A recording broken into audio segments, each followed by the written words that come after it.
kompak tapi kagak menang gitu. Sekali lagi, ntar kalau udah panas saya berdiri. Assalamualaikum warahmatullahi wabarakatuh. Waalaikumsalam warahmatullahi wabarakatuh. Innal hamdalillah nahmaduhu wa nasta'inuhu wa nastaghfiruh wa na'udzu billahi min shururi anfusina wa min sayyiati a'malina. May yahdihillahu fala mudilla lahu wa may yudlilhu fala hadiya lahu. Asyhadu an la ilaha illallah wahdahu la syarika lahu wa asyhadu anna Muhammadan 'abduhu wa rasuluhu la nabiyya ba'da. Allahumma shalli ala sayyidina Muhammad. Allahumma shalli ala sayyidina Muhammad. Allahumma shalli ala sayyidina Muhammad. Al-Fatih lima ughliqa wal khatimi lima sabaqa nasril haqqi bil haqqi wal hadi ila siratikal mustaqim wa ala alihi haqqa qadrihi wa miqdarihi al-'azim. Rabbi shrah li sadri wa yassir li amri wahlul 'uqdatam min lisani yafqahu qawli. Amma ba'du, faqad qala Allahu ta'ala fi kitabil karim wa huwal asdaqul qa'ilin. A'udzu billahi as-sami'il 'alim minasy syaithanir rajim.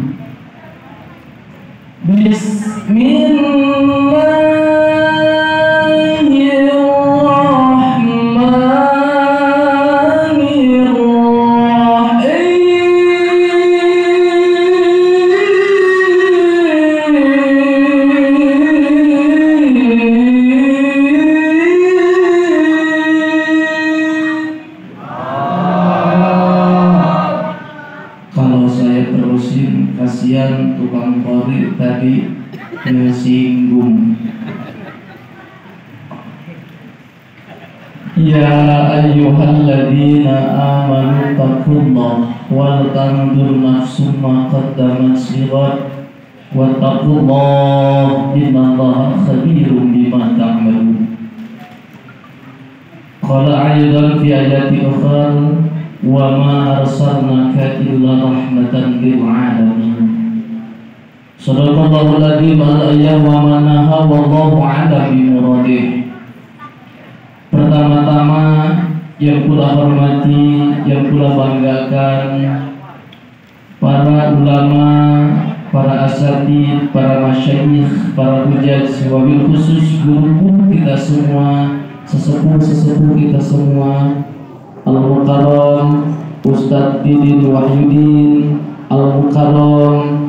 Memang jarang kalau yang namanya Ustadz merangkap jadi RT, Pak. Tapi luar biasa, ya Allah, di umurnya beliau seperti ini mungkin nggak ada yang nyangka beliau masih muda. Adakah di sini yang melihat beliau muda? Tapi alhamdulillah kekuatannya masih seperti umur 17 tahun, yaitu Al-Mukarram Ustadz Sholihan. Mudah-mudahan beliau berdua dipanjangkan umur oleh Allah Subhanahu wa taala, diberikan keberkahan oleh Allah Subhanahu wa taala, diberikan kelancaran oleh Allah Subhanahu wa taala, nambah istrinya. Amin. Kencang kalau Ustadz ini memantas ya, nambah lagi istrinya ya, tapi kalau kekuatan masih mampu. Mudah-mudahan alhamdulillah senantiasa Allah berikan rahmat oleh Allah Subhanahu wa taala. Yang saya hormati, siap terdiri bu tenang. Yang saya hormati tuh jadi lupa lagi ya. Yang saya hormati para aparatur setempat, wabil khusus alhamdulillah tadi saya bengong, kira saya bukan RW, mudah amat. Saya nggak nanya, wah ini kata saya siapa? Berat begitu saya nanya, jawabannya kamu nanya, kamu ya Allah, ternyata Pak RW ini 3 periode loh Pak Ustaz. Jarang. Mudah-mudahan di usia muda beliau ini yang pertama Pak RW saya amanat hibahkan semua kekuatan tenaga untuk masyarakat dan rakyat. Mudah-mudahan Pak RW ini dan Pak RT ini senantiasa diberikan kesabaran, ketakwaan, amanah, sakinah, mawaddah, warahmah. Amin ya rabbal alamin. Kalau ada duit dari pemerintah jangan nyalin RT RW dulu, kasihan. Amin. Jangan. Ya, enggak seberapa disalahinnya luar biasa. Mudah-mudahan kita doakan senantiasa diberkahi oleh Allah Subhanahu wa taala. Dan tidak lupa yang saya hormati juga, ini abang saya yang tadinya orang nggak baik-baik sekarang baik. Bener, saya aneh, tiba-tiba datang ke rumah ngundang, wah datang jin dari mana kata saya. Ternyata alhamdulillah ya Allah, ternyata cerita beliau begini sampai merinding saya. Alhamdulillah ternyata saya ustaz walaupun bukan siapa-siapa tapi musola harus jadi apa-apa, kan begitu. Walaupun kita nggak punya apa-apa, tapi saya ingin menjadikan seorang apa-apa. Kita doakan beliau ini, namanya siapa Bu? Zainul. Zainul apa? Abidin. Zainul Abidin. Zainul Mutatin. Mudah-mudahan beliau senantiasa tetap diberikan keistiqomahan oleh Allah Subhanahu wa taala. Walaupun beliau bukan ahli ilmu tinggi tapi pengamal ilmu dalam agama, kita doakan mudah-mudahan ya. Nah itu, Bang ada cita-cita nikah lagi nggak? Nikah lagi nggak? Oh nggak ada, jangan doakan kalau begitu. Ya, alhamdulillah saya saudara dari istrinya beliau. Ya, saudara dari satu kampung di Garut sana, Bu. Mudah-mudahan senantiasa beliau diberikan rahmat barakah oleh Allah Subhanahu wa taala. Dan tidak lupa kepada sesepuh, bini sepuh yang disepuhkan di tempat, Bapak Haji, calon haji, bapak-bapak, mohon maaf sekali lagi tak saya sebutkan satu persatu karena kalau saya sebutin lama satu persatu. Ya mudah-mudahan tidak mengurangi rasa hormat dan ta'zim saya. Mudah-mudahan semua senantiasa ada dalam lindungan dan rahmatnya Allah Subhanahu wa taala. Dan yang saya hormati juga para ibu-ibu, bini sepuh, nenek-nenek yang tadi ketika baca sholawat yang gaginya tinggal 2. Allahumma sholli ala Muhammad. Ya Rabbi sholli ala Muhammad. Di mana-mana Pak dulu, jangan di mana-mana, tetap paling di masjid yang tahrim yang bangun jam 4 nenek kakek-kakek udah mulai mic dipegang baris sambil kerudungan sarung. Allahumma sholli ala Muhammad ya Rabbi sholli ala Muhammad. Di kampung di sana, nggak tahu di sini mungkin anak muda banyak Pak ya. Coba sekali-kali sama anak muda. Allahumma sholli ala Sayyidina Muhammad. Anak muda. Mudah-mudahan ibu-ibu semua senantiasa diberikan keberkahan oleh Allah Subhanahu wa taala.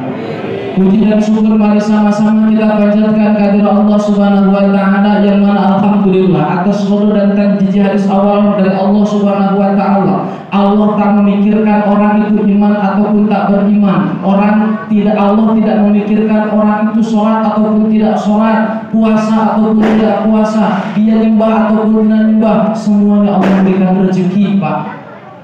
Apakah pernah kita nggak sholat satu kali kepada Allah kita tidak diberikan rezeki oleh Allah? Apakah pernah satu kali kita tidak beribadah kepada Allah, Allah cabut nafas kita? Tidak, Pak. Karena hak Allah sebagai Allah yang menciptakan makhluk adalah memberikan rezeki. Maupun dia iman ataupun tidak iman, sholat ataupun tidak sholat, semua Allah berikan rezeki. Alhamdulillah. Salawat beserta salam senantiasa dicurahkan ke hari Adam, revolusi Islam sedunia, penghancur kebatilan, penegak keadilan yang Habibana wa Nabiyana Kangjeng Nabi Muhammad. Tak lupa kepada keluarganya, sahabatnya, tabi'in atau tabi'at. Semoga sampai kepada kita selaku umatnya mendapatkan rahmat dan syafaat darinya. Amin ya Allah. Ibu bapak yang dimuliakan oleh Allah Subhanahu wa Ta'ala, baru sekarang saya berdiri izin. Kalau tadi belum panas, sekarang sudah panas. Tuh. Alhamdulillah alhamdulillah hadis bilima, sejak syukur kehadirat Allah Subhanahu wa Ta'ala, mendengarnya luar biasa. Dari mulai yang muda, yang tua, sampai pun yang setengah tua, canda tawanya luar biasa. Di suatu masjid yang mana kumpul dari mulai orang tua, remaja, bahkan anak yatim piatu, janda dan duafa. Insya Allah pada hari ini, malam ini masjid, ini musola diberkahi oleh Allah Subhanahu wa Ta'ala. Saya yakin karena baginda Rasulullah SAW bersabda, barang siapa orang yang duduk 1 jam di masjid atau di musola atau di majelis taklim, terus dia minum 1 rekan air ataupun dia menggigit 1 gigitan kue, terus hafal 1 huruf, maka kata Rasul akan diberikan 2 kali lipat dunia dan diberikan 1 surga. Tarik kesimpulan berarti yang kaya itu bukan Bapak Jokowi, yang kaya itu bukan orang kaya pengusaha, tapi kita yang saat ini duduk 1 jam, maka keluar dari pengajian, lalu kita dengan bangganya petentang, Pak, kenapa keluar dari masjid begitu banget jalannya? Saya udah jadi orang kaya. Pak, punya apa? Kan di rumah gak punya apa-apa. Kenapa Bapak nyebut orang kaya? Karena saya sudah ngaji 1 jam. Nah, dapat apa Pak? Dapat roti 1 gigitan.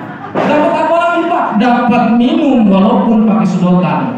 Dapat apa lagi Pak? Dapat 1 huruf. Apa yang dibilang oleh ustadznya? Saya dulu baca begini, A'udzu billahi minasyaitonir rajim. Dibenerin sama ustadznya. Jadi bukan a'udzu, tapi bacanya a'udzu. Jadi saya setelah bisa baca alhamdulillah. Nah, itulah orang-orang yang saat ini telah diberikan kekayaan oleh Allah Subhanahu wa Ta'ala. 2 kali lipat dunia, 1 surga diberikan kepada orang itu. Cuman masalahnya Allah enggak tunjukkan secara mata dohir, Pak.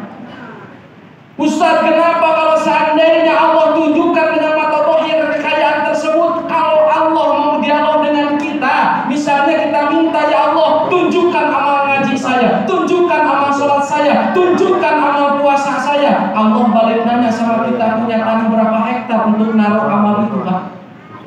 Coba, tadi saja dari 1 jam ngaji, 2 kali lipat alam dunia diberikan, 1 surga diberikan, sedangkan kita punya harta cuma berapa meter kali berapa meter, itu pun nggak cukup buat meninggal kita nanti. Betul apa betul, Pak? Ini, nah harus kita semangat kalau masalahnya. Nah, alhamdulillah tema yang saat ini walaupun sudah terlampau jauh, tapi kita masih memperingatinya, yaitu Maulid Nabi. Yang kedua adalah menyambut tahun baru Masehi 2023. Insya Allah sebentar lagi. Yang akan saya bahas satu persatu. Yang pertama adalah Maulid Nabi. Apa sih Maulid Nabi? Maka Pak, tema sekarang bukan dasar cinta kepada Nabi, tapi tema sekarang adalah kita ingin mengagungkan Nabi. Dengan Maulid Nabi ini kita merasa bangga menjadi umat Nabi Muhammad SAW. Kenapa? Apa perbedaan cinta dengan perbedaan mengagungkan? Kalau cinta itu apa yang dilakukan oleh yang dicintai pasti akan diikut. 1. Nabi Muhammad tak pernah ketinggalan tahajud. Kiranya umatnya yang mengaku cinta pernah ketinggalan? Apa nggak pernah ketinggalan? Oh, cintanya bohong nih kalau begitu. Nabi Muhammad SAW kalau minum sambil duduk, umatnya gimana? Duduk sambil berdiri. Oh, Nabi Muhammad mah duduk. Tuh, Nabi Muhammad contoh. Baca dulu Bismillahirrahmanirrahim. Oh, 1 kali. Tuh. 2 kali, tuh lagi 3 kali. Kalau kita gimana? 1 slot ini habis. Jadi katakan bukan cinta kepada Nabi Muhammad, tapi kita ini suka, gembira telah jadi umatnya Nabi Muhammad Sallallahu Alaihi Wasallam. Bu, maaf, saya nanya sama ibu-ibu. Terlalu jauh sih kepanjangan musolanya. Bu, dulu, bentar Pak, sebelum Bapak ibu dulu, sebelum Nabi Muhammad SAW dilahirkan ke alam dunia, terutama di kota Mekah Al-Mukarramah, pada saat itu kaumnya disebut dengan jahiliyah. Apa disebut dengan jahiliyah? Bukan dalam arti nggak bisa ngitung, nggak bisa baca, bukan. Jahiliyah itu adalah orang-orang yang banyak dalam urusan maksiat. Kalau pada saat itu orang-orang jahiliyah, diantaranya kita dapat contoh dari sahabat Nabi namanya Umar bin Khattab. Beliau sebelum masuk Islam punya satu kesalahan. Apabila beliau membayangkan atau ingat dengan satu dosa ini, maka menangis tak pernah berhenti. Apa yang beliau lakukan? Pernah membunuh putri tercintanya, dikubur hidup-hidup. Kenapa? Pada saat itu perempuan sebelum Nabi Muhammad dilahirkan hanya untuk nafsu seks saja. Tidak ada gunanya, tidak ada untungnya ketika melahirkan seorang perempuan karena tidak bisa dipakai perang. Lalu setiap orang yang melahirkan seorang perempuan, maka hinanya luar biasa seorang bapaknya. Lalu lahirlah perempuan, langsung dibawa, menggali tanah, dikubur, diinjak oleh kaki, langsung dikubur. Saking hina. Lahirlah Nabi Muhammad SAW, diangkat harkat derajat perempuan 3 kali lipat melebihi siapa? Bapak-bapak, ibu-ibu sering di dalam qasidah. Ibu, engkaulah manusia yang mulia, derajatmu tingkat 3 dibanding. Oh, ini apa lu? Lanjut 5. Kau mengandung, menyusui, mengandung, melahirkan. Sekali lagi, kau mengandung. Gak beres-beres Pak, mengandung, menyusui, melahirkan. Mengandung, melahirkan, menyusui. Kenapa? Inilah alhamdulillah Allah berikan kepada perempuan itu penyakit pelupa. Bu, saya tanya, melahirkan sakit apa kagak? Kenapa anaknya 5? Bener gak Pak?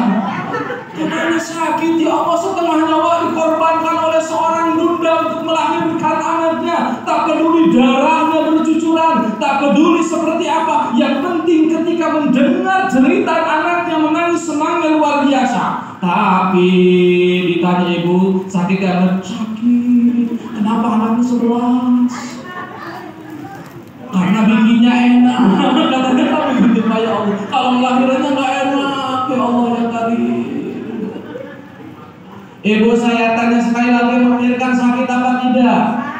Sakit apa tidak? Sakit apa tidak? Ibu pengen tahu yang lebih sakit daripada melahirkan? Ada yang lebih sakit daripada melahirkan. Saya bertanya kepada seorang bunda, wahai bunda, apa sih yang lebih sakit dari melahirkan? Ada Ustaz. Apa? Yaitu ketika anak sudah dewasa lalu dibentak-bentak oleh anak, lebih sakit daripada melahirkan. Betul atau betul? Betul atau betul? Maka kalau ada di sini seorang anak yang masih membentak-bentak kedua orang tuanya, istighfar, tobat kepada Allah Subhanahu wa taala. Tidak ada kategori dia punya jabatan setinggi apapun kalau masih durhaka kepada orang tua. Tidak ada kategori orang yang saat ini melambung tinggi dalam urusan usahanya kalau dia masih membenci orang tua. Orang tua satu urus anak 12 urus Pak. Jadi orang semua. Tapi kalau ibunya satu diurus oleh anak 12 gak urus. Udah jalannya begini, deh tahu gini. Woi. Baca lagi bayangin apa Bu? Bingung begini, ada cenderung. Coba ibu begini, orang tua datang ke anak yang pertama paling lama bertahan seminggu, makan anak banyak. Coba deh ke yang kedua, datang ke yang kedua.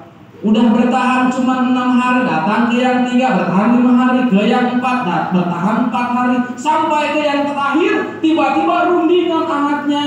Kalau kata anaknya, "Mas, kan kita ini masih banyak pekerjaan, repot ngurus ibu, gimana solusinya?" Tiba-tiba ditaruh di panti jompo. Apabila ada saat ini ibunya yang ada di panti jompo, anaknya bertobat kepada Allah Subhanahu wa taala, saat ini juga ini adalah ini adalah sesuatu akan mendatangkan percikan api neraka. Tidak akan berkah usahamu, tidak akan jadi pangkatmu kalau seandainya saat ini menyanyiakan orang tua. Hati-hati.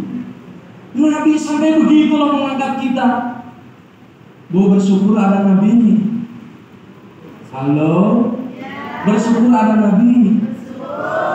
Nah, kalau bersyukur adanya Nabi, berarti kita kalau diadakan maulid Nabi, yang pertama berjuang adalah ibu-ibu. Nah, betul Bu? Yang saya tanya, ibu apabila dikasih iuran untuk maulid, berapa bayarnya? Nah, ini Pak masalah ini. Coba Ustaz, saya nggak punya adanya makanan. Bawa makanan apa? Apa aja yang ada, Bu, bener nggak? Hati-hati. Nah, kalau ada ibu-ibu pada saat ini, dia ketika ada maulid di masjid, di musola, di rumah, dimanapun, ketika ditinta oleh RKM ataupun diajak oleh RKM, dia malah ngomong yang kagak-kagak, berarti dia tidak berterima kasih kepada baginda Nabi Muhammad SAW.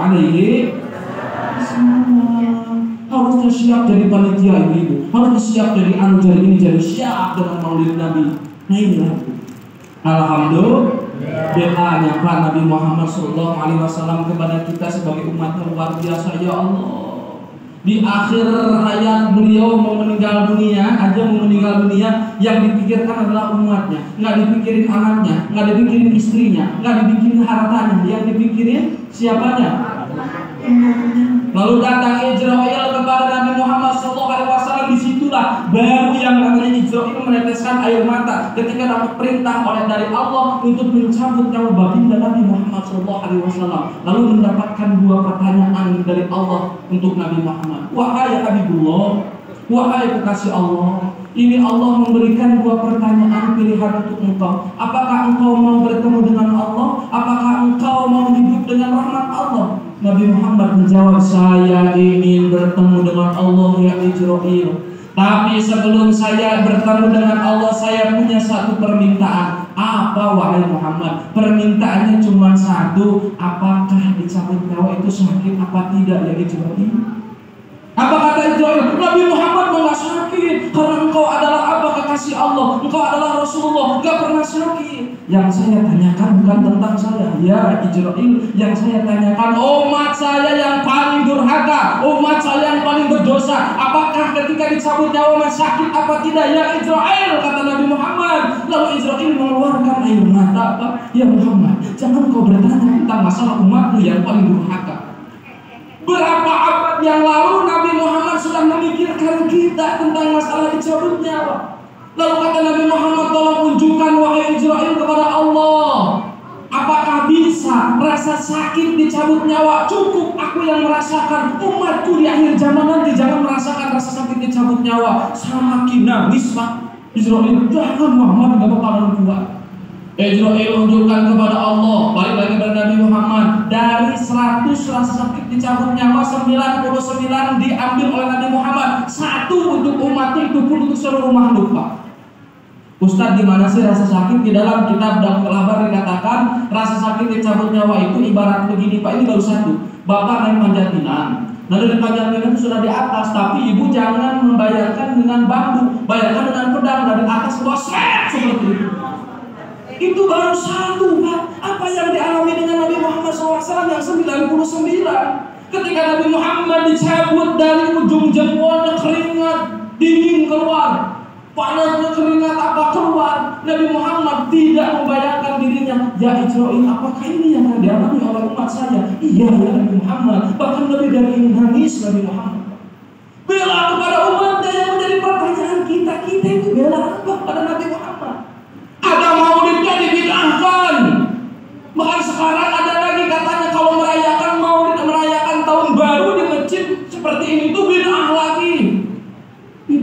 terlalu soek. Dia lebih suka orang-orang nongkrong di jalanan sambil petasan, sambil minum minuman keras, sambil perzinahan. Ya Allah, timbang kumpul-kumpulan begini. Makanya Pak, jangan sekali lagi dapat diorong-orong orang seperti itu. Kalau perlu penuhin masjid setiap tahun baru. Insya Allah berkah di sini datang. Karena saya pada saat itu ngisi lagi dan sebelah kita merangi sama kayak seperti ini. Doakan Pak. Nah ini adalah keberkahan luar biasa. Jarang di mana-mana. Itulah konteksnya Nabi. Yang kedua adalah penyambutan untuk yang namanya tahun baru. Walaupun ini bukan tahun baru Islam, tapi kita sebagai warga negara yang baik dan disiplin harus sama-sama gembira ketika diadakannya tahun baru Masehi.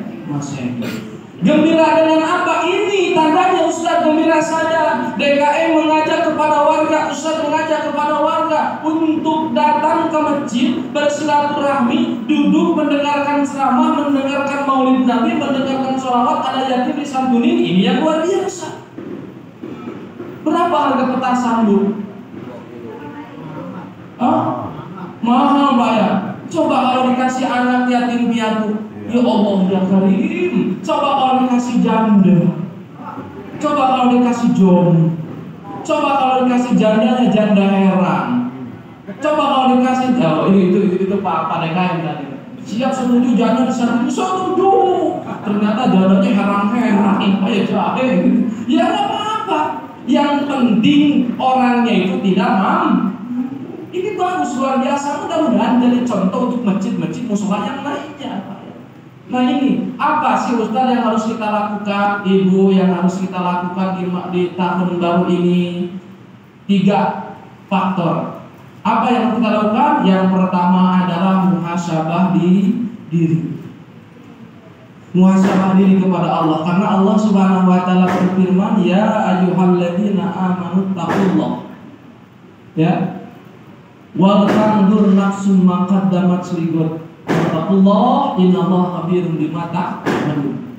Lalu Allah memerintahkan kepada orang-orang yang beriman, bertakwalah engkau kepada Allah, takutlah engkau kepada Allah. Dan ingatlah sesuatu yang akan terjadi di esok hari. Bukan harus kita memikirkan gimana caranya besok makan. Bukan, ayat itu artinya Pak, kalau ada orang yang pusing dengan besok makan gimana, orang itu secara tidak sudah syukur kepada Allah Pak. Hati-hati. Ya Allah pusing bener buat besok makan, padahal besoknya belum datang. Kita ini masih tidur, besok belum datang, pusing. Ya Allah besok makan apa? Itu musyrik, hati-hati. Murtad, hati-hati. Kenapa? Secara tidak langsung kita tidak percaya atas nikmat yang Allah berikan, rezeki yang Allah berikan. Sepintas Pak, kalau ada usahanya bangkrut kira-kira nangis apa enggak Bu? Sedih apa enggak Bu? Kalau ada lagi jabatannya turun, sedih apa kagak? Nangis apa kagak? Kalau ada yang nagih hutang, nangis apa kagak? Enggak, kabur yang hutang. Hah? Oh gitu. Kalau ada jualannya kurang laku, nangis apa tidak? Itu semua saya tanya, apabila kita menangisi hal urusan duniawi, dibawa apa enggak ketika meninggal dunia? Ya. Usaha bangkrut sedih, nangis luar biasa. Suami jabatannya turun, nangis luar biasa.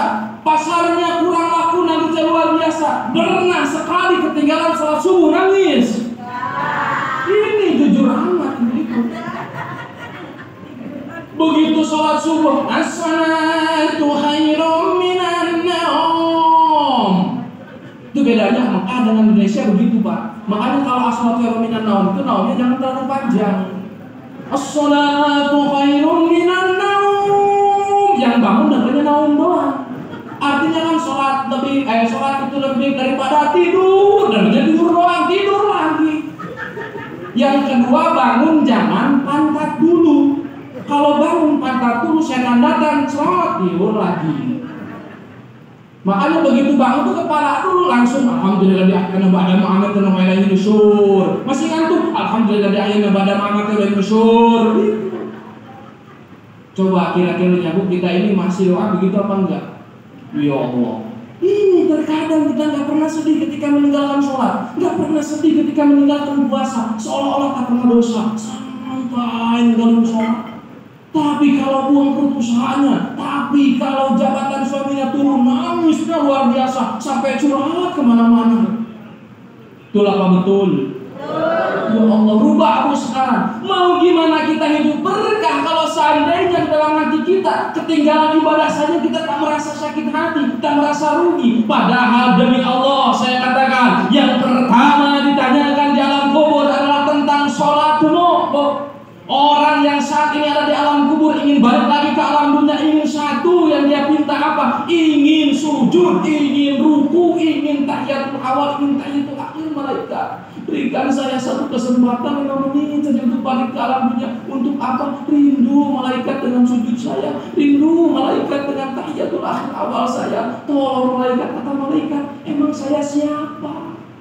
Nggak bisa. Makanya kalau ada orang yang sakit di alam kubur, nggak ada bahasanya orang yang sudah alam kubur balik lagi ke alam dunia. Jadi memending, nggak ada. Nggak ada, Pak. Kenapa saya bilang tidak ada? Karena kalau orang matinya ketika hidup di alam dunianya dosa dan durhaka, maka disiksa. Siksaan itu tidak ada berhentinya, Pak. Tidak ada berhentinya. Kalau ada waktu yang lebih cepat daripada kedipan mata, lebih cepat dari kedipan mata, lebih cepat siksaan orang yang ketika disiksa di alam kubur saat ini. Ustaz, saya nggak dengar. Nah ini jadi masalah. Kalau kita dengar, Bu, di dalam kitab Bukhari dikatakan, kalau seandainya penghuni dunia mendengarkan jeritan siksaan orang yang ada di alam kubur, maka saat itu kita akan mati, Pak, saking shock dan takutnya. Satu cerita, ada satu keluarga, bapaknya meninggal dunia. Kebetulan ketika hidupnya bapaknya ini nggak sholat, judi, mabuk, zina, dosa, Pak. Meninggalkan anak dan istri-istrinya yang soleha, anaknya umur 4 tahun. Otomatis ini bapaknya disiksa pada akhirat. Wah, malaikat gak pernah berhenti. Dia izin sama malaikat, ya malaikat, tolonglah saya pengen ngopi ngerokok sebentar, gak bisa. Tiba-tiba berhenti malaikat, apa? Menyiksanya. Alasannya apa? Begitu ditanya, malaikat, ketika aku minta suruh berhenti, kau menyiksa, kenapa kau berhenti? Tapi aku nggak minta, kenapa kau berhentikan siksaan ini? Apa kata malaikat? Aku bukan malu karenamu, tapi aku malu karena anakmu yang saat ini dia sedang belajar abatasa. Ya Allah, ya Karim, saya segitunya, Pak. Anak ngaji, walaupun umur 4 tahun belum fasih. Kata ustadznya, Bismillahirrahmanirrahim. Anaknya, Bismillahirrahmanirrahim. Itu malaikat berhenti nyiksa bapaknya, saking malu sama anaknya yang hanya cuma membaca Iqra. Apalagi ibu baca Yasin, apalagi ibu baca Waqiah, apalagi ibu baca urusan Al-Quran. Maka kalau ada saat ini orang yang ada di alam barzah, kalau dia sedang disiksa akan berhentikan oleh Allah Subhanahu wa Ta'ala siksaannya. Masihkah kita ragu untuk ngajiin anak? Kadang-kadang kan sekarang begitu, Pak. Kebanyakan orang-orang segitu. Oh bangga, saya ini yang menjadi sedih. Ketika ada orang di situ di dalam angkot, yang satu ngobrolin anaknya S2, yang satu ngobrolin anaknya dokter, yang satu ngomongin anaknya profesor, yang satu nggak mau ngomong. Saya bilang, Bu, kenapa nggak mau? Malu, Ustaz. Kenapa? Malu anak saya di pondok. Saking hina begitu orang pondok. Orang tua yang nganterin anaknya malu. Untuk ngomong ini yang 3 orang ngomongin peringkat dokter, profesor, ngomongin peringkat S1-nya. Ini yang satu nggak mau ngomong, ibu ini kenapa? Malu punya anak di pondok. Padahal begitu ini mah, yang mana kepala sudah mati nganer, kaki sudah ngidul, yang mana badan tidak bisa bergerak kembali, artinya mati namanya. Datang S1 bikin ijazah, gak bakalan senang. Datang dokter ngasih ijazah sama emaknya yang sudah meninggal, gak bakalan senang. Datang pengusaha ngasih uang ratusan juta sama orang emaknya yang sudah meninggal, gak bakalan senang. Itu tadi yang dari pondok cucuk duduk Bismillahirrahmanirrahim, Yasin wal Qur'anil Hakim. Itu yang dianggap apa? Banyak saat ini orang yang merasa gengsi ngajiin anaknya. Banyak orang tua yang masih rugi bayar anaknya untuk ngaji, tapi bayar sekolah tak pernah rugi walaupun 70 juta. Padahal itu tidak pernah dibawa ke akhiratnya Allah Subhanahu wa taala. Anda di sini orang tua yang begitu istighfar kepada Allah. Karena yang dibutuhkan anak ibu adalah bacaan Qur'annya, bukan S1, S2, S3-nya. Ada di sini yang punya anak yang sudah balik 17 tahun, 18 tahun, 20 tahun yang belum bisa baca Quran, dosa orang tuanya. Pak, ini bapak yang lebih dosa. Istri, bapak buat salah, istri tidak akan ke bawah-bawah. Tapi kalau istri buat salah, bapak ke bawah-bawah. Bapak mau masuk surga terganggu istri dan anak bapak. Maka satu helai keluar rambut dari anak perempuannya kelihatan oleh ghair muhrim, maka api neraka akan menyambar ke bapaknya. Kalau ada sekarang anak perempuan punya bapak, tolonglah Neng, tolonglah Noh, jangan sekali-kali membebani orang tuamu dengan auratmu. Cukup orang tuamu disiksa, dia mencari nafkah untuk dirimu, masa dia harus disiksa lagi dengan auratmu, Pak? Ada di sini yang punya anak perempuan yang belum bisa tutup auratnya, bapaknya yang harus bertindak di situ. Makanya yang pertama adalah hasibu anfusakum qabla an tuhasibu. Hisablah diri kita masing-masing sebelum Allah yang menghisabkan. Repot kalau sudah Allah yang menghisab. Jadi jangan kebanyakan hitung amal baik. Oh, kalau nggak ada saya, musola nggak bakalan maju. Ini hati-hati. Kenapa saya bilang seperti itu? Karena lebih baik penjina, penjudi, pemabuk, dia berbuat maksiat tapi sadar dengan maksiatnya, tinimbang orang yang rajin ibadah sombong dengan ibadahnya. Orang hebat itu bukan dia yang tak pernah judi, bukan dia yang tak pernah mabuk, bukan dia yang tak pernah zina, tapi orang hebat itu yang bisa berhenti dari judi, mabuk, zina dan maksiat yang lainnya. Tak ada manusia yang sempurna kecuali Nabi Muhammad SAW. Kita akan punya salah, kita akan punya kekhilafan. Lalu Allah bukakan sebesar-besarnya pintu tobat. Malam ini kita berdosa kepada Allah, siangnya Allah tunggu. Siangnya berbuat dosa kepada Allah, malamnya Allah tunggu. Ya Allah, ya kami ya Rabbana ya Rahim. Inilah hebatnya umat Nabi Muhammad SAW. Ketika Jibril datang kepada Nabi Muhammad, ya Muhammad, barang siapa dari umatmu yang melakukan maksiat selama seumur hidupnya, lalu dia bertobat setahun ketika sebelum ajalnya datang, maka akan aku ampuni. Apa kata Nabi Muhammad? Jibril, umatmu tidak akan kuat. Kalau ada dari umatmu yang melakukan maksiat selama seumur hidupnya, lalu dia bertobat sebulan sebelum ajalnya datang, maka akan Allah ampuni. Jangan Jibril, umatmu gak bakalan kuat. Itu luar biasa, Pak.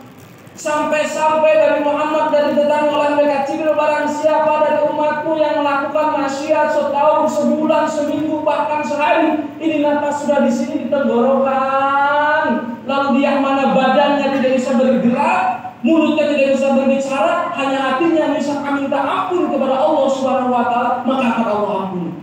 Tapi sayang, seribu sayang, Pak, ketika Allah bukakan pintu ampunan kepada kita, tak bosan-bosan Allah memberikan ampun kepada kita. Terkadang kita yang sekarang bosan minta ampun kepada Allah. Yang kedua adalah mu'adzabah, bertobat kepada Allah. Ya ayyuhalladzina amanu tubu ilallahi tawbatan nasuha. Kata Allah, cepatlah ibu-ibu bertobat kepada Allah, cepatlah bapak-bapak bertobat kepada Allah. Kenapa? Karena kalau kita tidak akan pernah tahu musibah itu terjadinya seperti apa. Bu ya, contohnya ada satu daerah yang mana diguncang gempa 5,6 skala. Ya, kita nggak sebutin ini namanya. Di situ apa salahnya? Di situ ada suatu daerah, Pak Ustaz. Saya kesana sama Bu Yaya. Jadi saya kesana bukan gak sono ataupun bukan gak kami, dikarenakan memang saya ada acara lagi, Pak ya, maksud Tangerang Bu, sekali lagi mohon maaf kalau ada kesalahan kebodohan saya pribadi. Sebelum saya tutup, saya promosi sebentar. Alhamdulillah pesantren yang di Cirebon seluas 16 hektar sudah jadi, Pak. Dan sekarang sudah ada santrinya 11 orang yang sudah mukim, yang daftar dari Tangerang sudah ada 17 orang. Jadi silakan barang siapa baik buat anak-anak, bapak ibu ataupun siapapun itu yang mau mendaftarkan anaknya, insya Allah gratis. Ya, kalau ada di sini yatim piatu yang mau sekolah ataupun mau pesantren, datangi ke sana. Insya Allah semuanya gratis. Insya Allah melalui abang saya ntar untuk koordinasi lebih lanjutnya. Ya, untuk ini. Saya tadinya mau buat brosurnya habis. Saya bikin berapa 300 habis. Buat ke sini tidak ada. Ya insya Allah silakan sama abang saya kalau mau mendaftarkan anaknya. Jadi nggak ada uang bangunan, nggak ada uang bulanan, nggak ada uang pendaftaran. Kenapa Ustaz bisa gratis begitu? Saya dapat ilmu dari pondok nggak bayar Pak. Ketika saya punya pondok masa saya harus bayar? Doakan, saya minta doa dari semuanya. Mudah-mudahan pondok saya diterima oleh Allah Subhanahu wa Ta'ala. Susah dari mana Ustaz makannya? Saya punya Allah. Saya nggak mikirin makan saya, yang penting santri datang mau ngaji, insya Allah. Saya punya Allah, tak dari mana aja saya makan. Itu seluas 16 hektar. Siapa yang mewakafinya? Mantan menteri Bapak Habibie. Kalau sekarang ada yang masih ada zaman Pak Habibie, namanya Menteri Perhubungan, namanya Rasulullah SAW. Apabila ada perkataan yang menyinggung kebodohan saya, bukan salah guru saya. Sekali lagi mohon maaf. Assalamualaikum warahmatullahi wabarakatuh.